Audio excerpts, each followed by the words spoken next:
A warning: this story from our US correspondent Mark Stone contains distressing images of children who have died.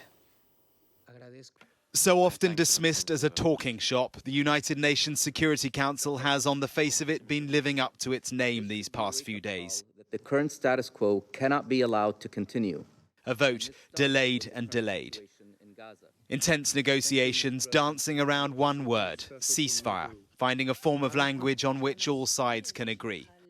But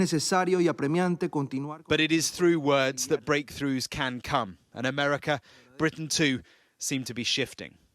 For all those who have suffered in Israel, in Gaza, in the West Bank, and around the globe, let us work in good faith to end this cycle of violence and sow the seeds for a lasting peace.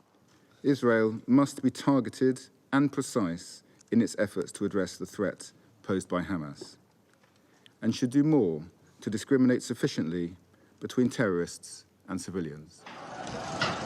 It is 10 weeks of scenes like these that is driving diplomatic pressure on Israel and on its backers, Washington mostly. Here, a Sky News team filmed in the northern Jabalia refugee camp. Local residents say this was a medical center for the disabled. Now it's rubble.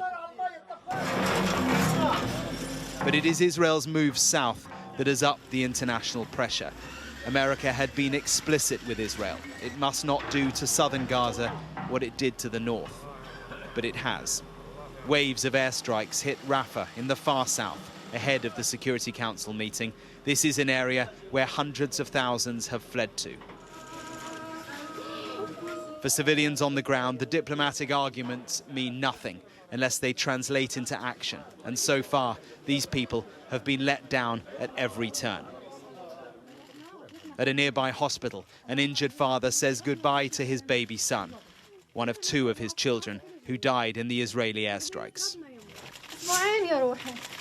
He was just 2 weeks old, his mother says.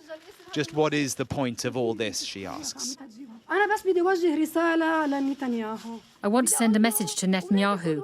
I want to tell him that all my children are sacrifices for the homeland and Palestine, and I am the first among them. Does he think by killing these children he will achieve something? The Israeli military says it is sticking to its objectives to destroy Hamas. But now even Israel's closest friends are asking at what cost to Gaza, but to Israel too. And there is pressure from the Israeli hostages' families as well. Inbal Albini's 79-year-old father was one of 3 people who pleaded to be released in a Hamas hostage video. He's not supposed to be there. Not him, not his friends. The war is going on. That situation is not bringing the hostages back. It's only killing more and more of our soldiers. And so, for another day, the diplomats have failed. Mark Stone, Sky News in Washington.